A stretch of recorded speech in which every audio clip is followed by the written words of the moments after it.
What's going on, guys? Welcome back to the channel. It's your boy Sly Jordy, and welcome back to some more F1 25 driver career mode for the Azerbaijan Grand Prix. And if you missed last episode at Zandvoort Reverse, it was a pretty easy victory, all things considered, for ourselves. We had a bit of trouble from Lando Norris in the first stint, but you know how Zandvoort is in real life. It's the same in the game. Once a car is in clean air, once other cars behind them get caught into traffic, it ends up being a very easy victory for the one in the lead. So 2 wins in a row, and some very consistent results throughout the season, besides the little blemish that was, of course, Spain. Lando Norris is the only one pretty close to us, and even he is about 2 race wins away from us. So if we remain consistent, the Drivers' Championship is all but secured. But of course, what we're also focusing on is the Constructors' Championship. See, everybody other than me has been so inconsistent. I mean, Lando's been more or less reasonably consistent. He's just had a second blemish with the P6 in Belgium besides myself. And I guess you could count the P4s as blemishes as well. That's why he's so far away. But apart from me, pretty much every other driver has been inconsistent this season, both having highs and lows. And of course, that has led to a 3-way match for the Constructors' Championship title this season between McLaren, ourselves at Aston Martin, and Scuderia Ferrari, who of course have a new lineup with Leclerc and Verstappen being the new driver there. So Alonso is the odd one out, more or less. He is quite a while away, but Alonso's deficit is made up by my advantage at the front. So if Alonso can start picking up some consistent results, consistently good results, while the rest of the drivers in this title fight remain inconsistent, not only will we be picking up a Drivers' Championship this season most likely, but also an unlikely Constructors' Championship title. And of course, Fernando did really well last time out in Zandvoort, a P4 for him, of course. So with these last 6 races of the season, fingers crossed Alonso continues that run of form, and yeah, we might be double champions by the time we get to Abu Dhabi. But as for right now, going into Azerbaijan, we've got a couple of upgrades coming into the car. We've also got weekly resources arriving, so let's wait for that to arrive, and let's see. Okay, that's good. Both wheel rim covers and cockpit weight reduction. Usually the engineer text is very much ahead of itself, so I think we can very much think that we've got both upgrades as of right now. But let's have a look what other ones we've got. Of course, the wheel rim cover's coming soon, so then we'll be able to get the redesigned brake ducts for the aerodynamics. Tire blankets came in for chassis, and already obviously we've got Alonso working the cockpit weight reduction, which will then unlock the monocoque structure, which will be a major upgrade all in all. And then the powertrain, pretty much all done because it was powertrain only at the beginning of the season. And then of course we got durability, which I am not focused on at all. So let's see if all these upgrades did come in. We got the MG UK improved materials, the wheel rim covers, and the cockpit weight reduction. There it all is, of course, with the weekly resources as well. So let's see if we can get anything. We got redesigned brake ducts, that is 700, and then after that it's wing mirrors. So that's what we'll be focusing on this weekend. And of course we've got the rear floor under tray. Locked right now requires the monocoque structure, which is 850. Now this is a major weight reduction upgrade, which if we rush it, we'll be able to get it in before Singapore, which is what I will want to do, because either way it will be coming in for Brazil. So I think that's the one I want to get next. The chassis, of course, the aerodynamics, we're doing pretty good right now, the 3rd best car on the grid for that. So I want to start catching up in terms of the chassis, which, to be fair, we are already pretty good in. And then the powertrain is pretty much maxed out as well as it can be at this stage of the season, without having 60% recognition, which is not possible. Fernando Alonso is, well, Fernando Alonso, the two-time world champion, so obviously he will have more recognition than us. We're nowhere near it, and of course we've been having such a good couple of seasons. Fernando himself is nowhere near it neither, so the best we can hope for is maybe get to that 50% for the second R&D secret upgrade. I don't know which one that would be though. Let's have a look. 50% recognition, it is an aerodynamic upgrade, and that is pretty much it. So we could maybe start working towards that. Maybe we'll get it by the end of the season. I don't know, but time will tell. Either way, that is pretty much it for our pre-race discussion. It is now time to get into Baku City Circuit for round 11 out of 16 for this season 2 of the Formula 1 World Championship. We are getting into the last races of the season, and with a 42-point lead, it is pretty big.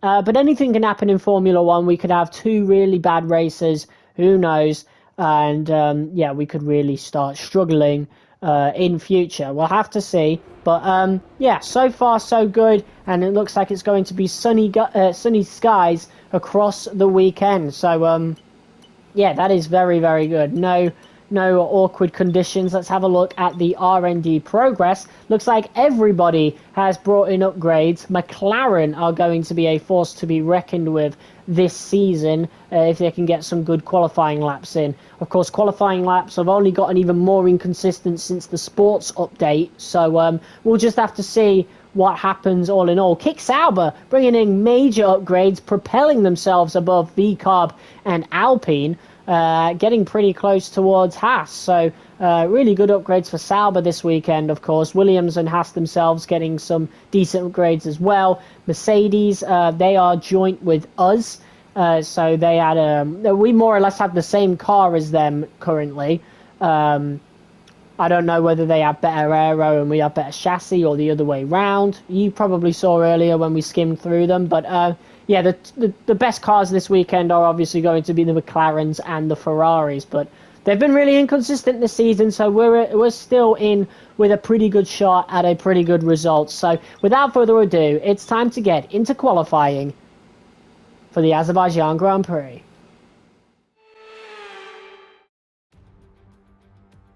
And a warm welcome here ahead of qualifying for the Azerbaijan Grand Prix. Normally these streets are lined with vehicles, it's non-stop traffic jams, but today the roads are closed to everyone except the 20 best drivers in the world. It's time for qualifying for the Azerbaijan Grand Prix. Well, here we are at Baku, and honestly one of my favourite street circuits, if not my favourite. Simply because it just works so well, man. It's got the right level of difficulty and the right level of just pure adrenaline when you can finally put that lap together, and it honestly feels the best it has ever done in F1 25. I remember F1 23, it was pretty difficult, especially once you maxed out the cars in the lower speed corners just to get the car slowed down, but powertrain has been the biggest thing we've upgraded this season, and it still feels good, so that's great. And look at that, Nico Hulkenberg, P4, putting those new Kick Sauber upgrades to good use, and even Gasly puts in a good lap for Alpine. So the grid is just getting closer and closer. We're seeing teams like Haas and now Kick Sauber and Alpine consistently get higher up the grid order. So it's getting a bit more unpredictable out there. I cannot wait to see what's in store for us in Season 3, especially since we won't be having new regulations. We never do in Season 2 going into Season 3. So we're going to get full maxed out cars for Season 3. It's going to be very, very interesting. But so far it's been pretty much the same lap, just marginally better. But these couple of corners right here, going through them so smoothly, and look at the time gained through that little section right there. Absolutely beautiful. 2/10 up, or around 2/10, losing a bit of speed on that particular corner. Going through the castle section now, I've just gotten better and better at this particular section. And look at this, you know, talking about unpredictability, Oliver Behrman P5, and we've got Alex Albon in P3. Kimi Antonelli just went up into P6, so that's pretty bad for our teammate Alonso. But you know, Piastri and Verstappen are nowhere to be seen. Leclerc's got pole position so far. We've just set a purple second sector, So let's see what we can get right here as we go through the final couple of corners onto the main straight. Of course, Piastri now just set a P3, so that's really good for him right there. That's exactly what he would have needed. We're losing time down the straight as we have less DRS to work with, but we gained so much time in Sector 2 that it is an improvement of nearly a tenth, and that is P4 for our troubles. So a really good qualifying session for us right there. Alonso unfortunately fell all the way down to P9 due to the likes of Antonelli, Behrman, Albon and Piastri setting pretty good times for their second stints. Leclerc, head and shoulders above the rest, 2 tenths up. Verstappen and Russell outside of the top 10. How interesting. And a warm welcome to you from Azadlik Square, heart of Baku and home, of course, to the Azerbaijan Grand Prix. With high speeds, tight corners and few runoff zones, many are expecting a safety car here today. So our drivers will have to stay very much on their toes and hopefully out of the barriers. With 20 turns and a length of 3.7 miles, Baku City Circuit in the heart of the Azerbaijan capital is a real test of a driver's endurance, patience and precision. 90-degree corners through Sector 1 lead into a tightening uphill sprint as we start to circle around the old city. Then a 1.4-mile chase flat out through Sector 3 towards the finish line. Let's run you through the driver grid order for today's exciting race. Charles Leclerc lines up on pole position and Lando Norris lines up alongside.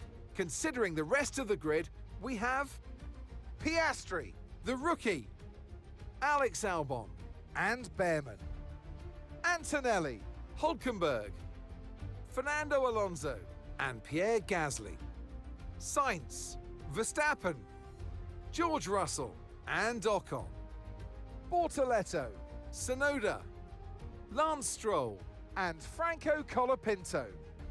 Doohan and Isaac Hadjar rounds off the grid. With preparations almost complete, let's head down to the track. And alongside me today is a man who needs no introduction, but I'll try anyway. It's Ant Davidson. Now, I'll be generous here. It's not that long ago that you were racing and entertaining us on a Sunday.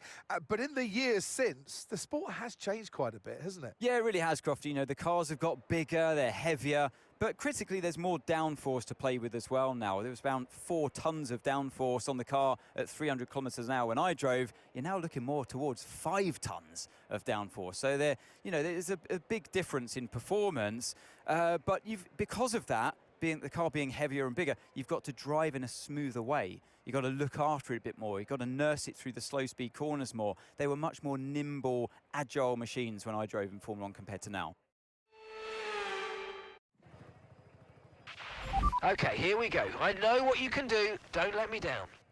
P4 is not a bad place to start at all, and look at this unorthodox strategy compared to the rest of the calendar. Hards to a double stint of mediums, and it looks like the rest of the grid might be following suit, as everybody around us is also on the hard. So this first stint is going to be quite the long one as we get lined up at the grid. We've got 2 McLarens ahead of us. They'll be battling pretty hard. Leclerc in P1 will be hoping to get the best result possible. Hopefully Verstappen, or hopefully from Ferrari, Verstappen can get a nice recovery drive as we wait for the 5 red lights to go out. And away we go. Charles Leclerc leading us away from Lando Norris to Oscar Piastri, who is actually going around the outside, or trying to go around the outside of Norris. Meanwhile, we're staying in P4 and actually coming under pressure from Alex Albon. Fernando Alonso has gained a position. He is up into P8. Nico Hülkenberg getting swallowed up by the cars. That kicks Sauber. We don't know how good it will be in race conditions. It was pretty good in qualifying, but Hülkenberg is really struggling as of right now, and we just about finally stay ahead of Alex Albon. But look at that. The 2 McLarens still side by side. Leclerc off into the distance. We're looking for a move on Oscar Piastri. Down the inside we go. Around the outside into the next one. Piastri going over that bump, and it's us that comes out ahead of Oscar Piastri. That is a brilliant first lap for us. First we looked to have struggled against Albon, but we managed to keep P4, and not only that, take advantage of the McLaren fighting and catch Piastri pretty much napping there. Unfortunately, all that time spent making those positions, particularly on Piastri, has knocked us out of DRS range. On lap 1 there is no DRS, so we do still have a lap to regain that, so we'll see how that goes. We look to be pretty quick in that particular section, as we have gained about 3 or 4 tenths. I think about 3 tenths on Norris there. Unfortunately, the AI acceleration really does rear its head, though, as we've got nowhere near Norris at the start of this straight. We might come under trouble from Piastri. But look who leads by a fair margin once again. That's right, it's Charles Leclerc in the Ferrari getting under no pressure at the start of this race, and he is able to control it from there as Fernando Alonso, our teammate, looks to make a move on Kimi Antonelli. It is done. Kimi's still there at the side, though, going down the inside. Who's going to come out on top? Right here. There's smoke. There's smoke up ahead. And who is that?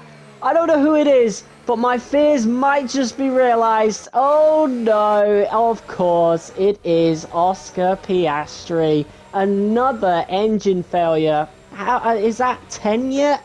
I cannot believe we're getting the same driver's engine failing over and over again. And in all that commotion, Alonso ended up losing the position to Antonelli and is now being caught napping by Carlos Sainz in the Williams. So Alonso being way too cautious as Piastri peeled off to the side there. And he has now lost not only 1, but 2 positions. And he has to regain that position on Sainz right here. But yeah, there's quite a bit of time between him and Antonelli, of course. Just over a second as Sainz is still fighting right here. Williams having the odd, really good result here. They are a pretty good car. Not as good as the Aston, but close enough to forming an issue.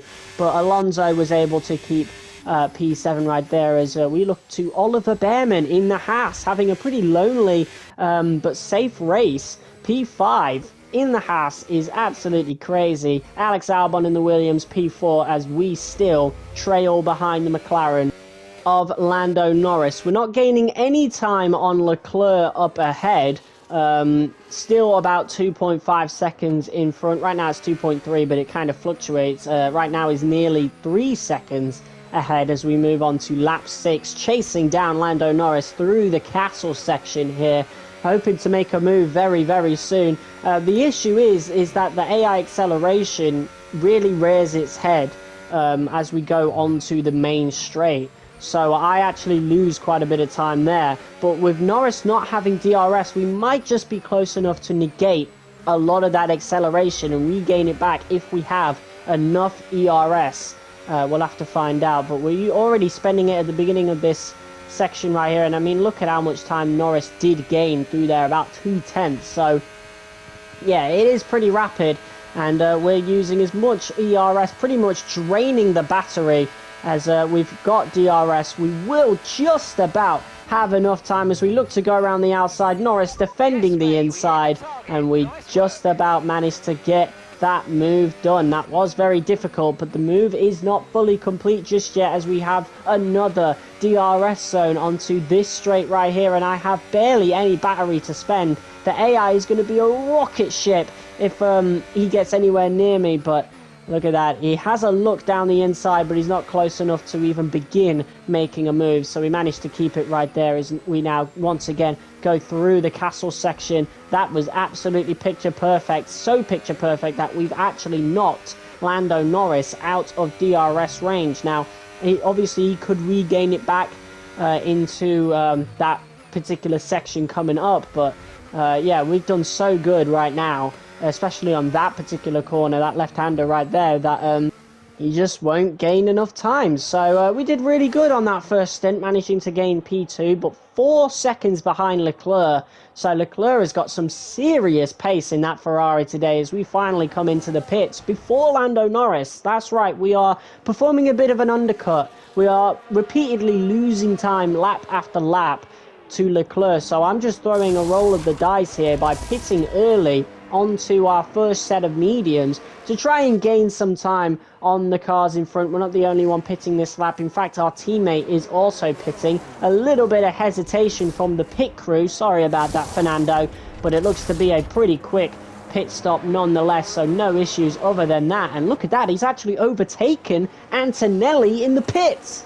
Antonelli, the Mercedes pit crew, really having a big issue right there, even with the hesitation from the pit wall after my pit stop. Alonso gaining a position in the pits. That is huge. That's exactly what he needs after, you know, losing that position to Antonelli earlier. So, yeah, he should be pretty happy about that. But Leclerc, a monstrous first stint on those hards. Lap 12, pitting way later than anybody else. That is absolutely insane. So he is going to be rapid on those mediums. He'll be 4 laps quicker than me and 3 laps quicker than Lando. So even if he loses those positions, as we do come past right now, taking the lead of the race, he's just going to gain it back within the next couple of laps. You're about to see just how much quicker Leclerc is on those mediums compared to us. It's absolutely insane, the stint or the race that Leclerc is putting in today. Lap 13, the end of that lap, pretty much. He has already caught up to Norris. Norris, really aggressive defending. That inadvertently helps us. And we are only just under 2 seconds ahead, but it doesn't really matter as Leclerc has gained so much time in 1 lap. I really don't think it will take him that much longer to catch up to us as he finally makes this move on Norris, making it look easy. Norris is going to brake a little later though and try and keep the position, but the grip on the Ferrari is definitely going to be so much more than it is on the McLaren, and it's a pretty easy move for the Monegasque, and it will only be a matter of time before he catches up to ourselves in the Aston Martin off in the distance right there. In fact, it just takes him about a lap and he is already right up the chaff of our car going through the castle section now. We're pretty strong in this particular section, but the grip difference between ourselves and the Ferrari definitely negates how well we can do that section compared to the AI. And I mean, look at how much time Leclerc is gaining through this particular section. I think a bit of AI acceleration happens here as well, or rather AI advantage, should we say. Basically, Leclerc does have the advantage, but regardless of that advantage, he's going to overtake us anyway. The amount of grip that he has, the DRS coming up, is going to be an incredibly easy move for the Ferrari, and in fact it will probably be an incredibly easy victory as he goes down the left hand side of us. I'm spending ERS all the way down the straight and it's a no contest whatsoever. Ferrari do have the strongest powertrain on the field regardless, or they did throughout the majority of the season. I think pretty much everybody's almost the same now, but either way, yeah, no contest whatsoever, and you can expect Leclerc to drive off into the distance and take an easy win in this Azerbaijan Grand Prix. Our focus should remain on keeping P2. Our teammate Fernando Alonso down in P6, Max Verstappen not too far behind, so a P7 might be all we can hope for Alonso. Lap 18 now, 70% on the rear right, as Leclerc within a couple of laps is already 6.7 seconds ahead. We managed to stay over a second ahead of Lando Norris, who will be pitting the same lap as us. Leclerc, I don't know if he's going till the end, but here we are coming into the pits. Hopefully we get a good pit stop as we go on to our final set of mediums. Again, I have no idea what Leclerc will be doing. If he does go on that second stint, perhaps we might have more of an opportunity to fight Leclerc as much as we can, regardless of grip differences. But look who's just overtaken Norris in the pits. Norris, in fact, just had an issue in the pits. So Alonso, coming around the turn 1, has managed to overtake Norris. So that is absolutely phenomenal for us. Perhaps we might let Alonso pass if Alonso can catch up to us and maybe overtake Behrman as well. I don't know. But we have caught up to the Haas here, having an absolutely spectacular race. No contest whatsoever. I think everybody behind him was battling and everybody in front is obviously much quicker. But Behrman fiercely defending here. He really doesn't need to. In fact, he's costing himself time, which does help us. But, yeah, I don't know what that defense was all about. I wasn't trying to overtake him or anything. It would have been really dumb. But look at that red flag! For the first time in the series, we have got a red flag in F1 25 before we could overtake Behrman. I cannot believe it. I've had them on the whole time, and we have never ever had a red flag. It's taken so long, about 36 episodes, but look at this. It's Isaac Hadjar spinning in the castle section, and that was a really clean crash. I don't think he even took any damage there. It was just the cleanest crash in the castle section you could ever dream of, but because it's in the castle section, of course, it's just a huge blockage. So obviously that's going to be a red flag. But let's look at this from the outside of the car. Yeah, it just hits the wheel and then hits the rear on the other side. And look at that, no damage on the wing whatsoever. Hadjar has only lost one position after that fatal mistake. And he'll be able to live to fight another day, as this is now a 5-lap sprint race to the finish, and we are of course on the soft tyres as we get underway once more. Alonso gets a better start than us. He'll be side by side with us. Albon and Behrman going side by side. Oh my god, this has changed everything. Who knows what's going to happen now as we get in front of our teammate. Alonso is going to back off from that, probably through team orders, or maybe just down to grip. We are on the softs after all, and now we've just got to focus on what we were doing before, catching up to Behrman. But this gives Alonso a much better opportunity to keep in front of Norris. In fact, I think Alonso still had a second pit stop to go, so Norris absolutely would have overtaken him. But now Alonso's got a chance to get a really strong finish here, as we get a much better getaway than the Haas of Behrman, diving down the inside in a very unorthodox position and taking P3. So now we've got Albon up ahead. Albon was yet to pit for a second time. I think Behrman the same as well. So these are positions that we, you know, we should have been in P2. If the red flag had not happened for another lap, we might have been battling with Leclerc right now, but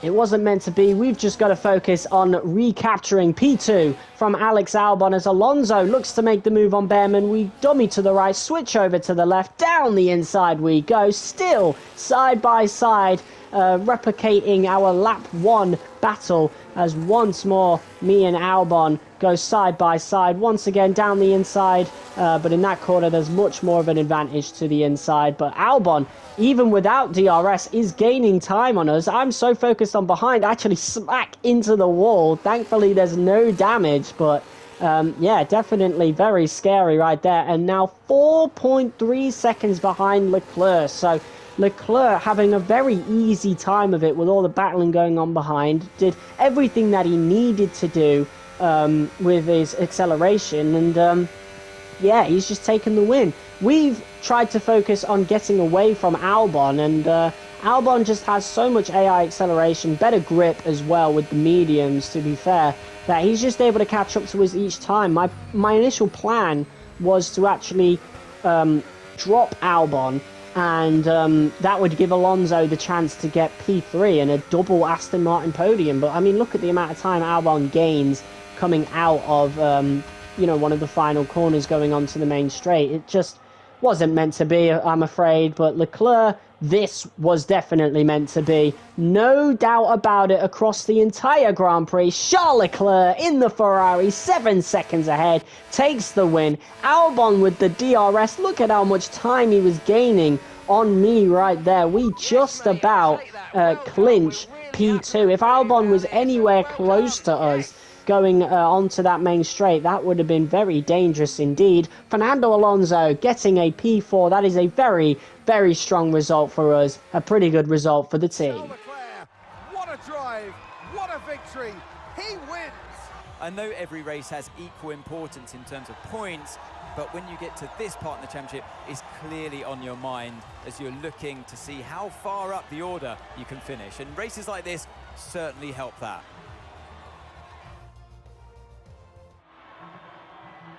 And it's time for that special moment, for our special three today. The podium awaits our top three finishers. And that is a fabulous win. And the top step of the podium for Charles Leclerc. Well, that was a complete domination for Charles Leclerc and Ferrari today, as he got a beautiful start at the beginning of lap 1, a monstrous first stint on those hards compared to everybody else, and a beautiful start at the safety car restart. There was just no doubt about that race victory at all. I'm happy with the P2. A little bit of disappointment towards the end that we weren't able to drop Albon out of DRS and give Alonso an easy overtake for P3, but a P4 for our teammate is still absolutely incredible, especially considering he also got P4 at Zandvoort reverse. So some huge points for the team, especially since Verstappen finished all the way down in P7, Norris in P5, and Piastri, of course, DNF'd. And we now lead the Drivers' Championship by 50 points ahead of our closest rival. But look at this, we now lead the Constructors' Championship. So the dream is really on. We now lead by a single point over Ferrari, 4 points ahead of McLaren. So if we could keep this form up until the end of the season, we are really looking at double championships at the end of our first season here at Aston Martin in 2026. Our racing rivalry with Ocon has very quickly been won. We keep entering racing rivalries and winning them pretty much instantly because we just get strong results. And look at that, we are now an 86 overall. So that's beautiful. Thank you guys so much for watching this episode of F125 Career Mode. If you guys liked it, be sure to hit that like button as hard as you possibly can, comment, share, and subscribe. And I'll see you next time for Singapore. Until then, peace.